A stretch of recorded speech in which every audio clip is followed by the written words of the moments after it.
Վաղ առավոտյան արդեն խնկաբույր էր Շիրակ գերեզմանատան Պանթեոնը։ Տղաների շիրիմներին խունկ էին ծխում, ծաղիկներ էին խոնարհում։ Ծնողի լուր կամացուկ զրույցը նկարից նայող զավակի հետ անվերջանալի է։ Բոլորի հայացքները լուսավոր են, ինչպես իրենք էին պատկերացնում իրենց ապագան, բայց մնացին հավերժ 18-ից 20 տարեկան։ Զինվորական Պանթեոնում արցախյան բոլոր պատերազմների 90-ականներից մինչև մեր օրեր ռազմական գործողություններին հայրենիքի պաշտպանության համար զոհված տղաների շիրիմներն են։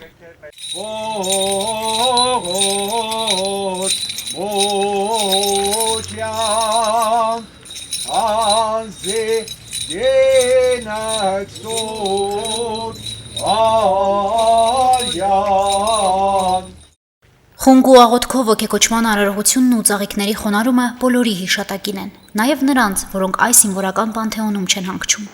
90-ականների ազնիվ ազնվական սերունդն էր կռվում, պայքարում հայրենիքի համար։ Պապերից, հայրերից շարանգած կամքն ու հպարտություն ունեցան նաև 18-ից 20 տարեկան այն տղաները, որոնք կռվեցին աննահանջ։ Մարտակերտի ուղղությամբ ընթացող թեժ ու ծանր մարտերում հոկտեմբերի 2-ին զոհվեց հրետանու հրամանատար Արման Դրմեյանը։ Արմանը բոլորը դեղել է շատ մարդկային, զինվորներին շատ է սիրել, նաև խիստ է եղել զինվորների նկատմամբ,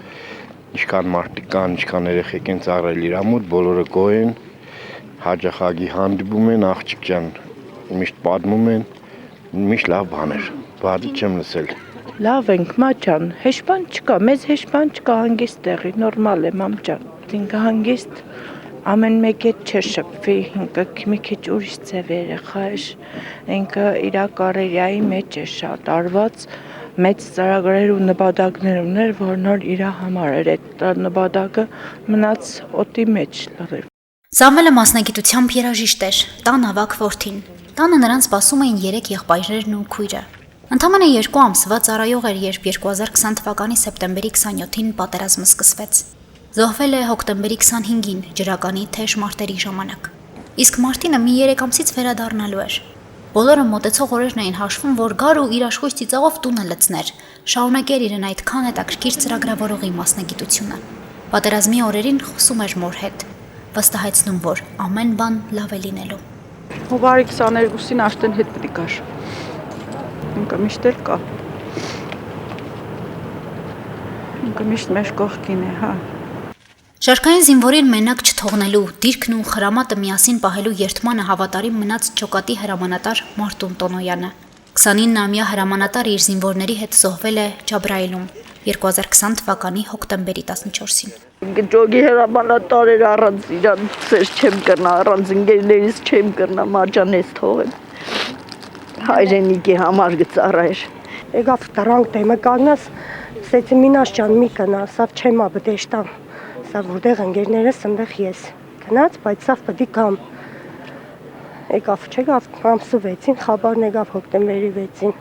նահանջի հրաման էին տվել, նահանջ չէր ընդունել։ 24 տարեկան Մինասը ինչպես հայրենասեր շատ տղաների հետ կամավոր էր գնացել Արցախի սահման։ Ծնողներն ու 2 քույրերը վերադարձին էին սպասում, որ ամուսնացնեին։ Մարտի դաշտում հասցրել էր մի փոքրիկ քիչք գրել, պատերազմ սրտում վերնագրով, որտուն գարու սիրելիին նվիրեր ծաղիկների հետ։ Մինասի ու հազարավոր հերոսների անավարտ նպատակների մասին են այսօր պատմվում։ Այդ պատմությունները սերունդներին հիշելու, ամուր լինելու պատգամն ունեն։ Այսօր իմ կարծիքով խոսքեր շատ պետք չի ասել, լուր խորել է պետք է մտածել անելիքների մասին, պետք է մտածել, թե մեր տղաների զոհաբերությունը, զոհողություններն ինչի համար են ու հասկանում ենք, որ մեր տղաները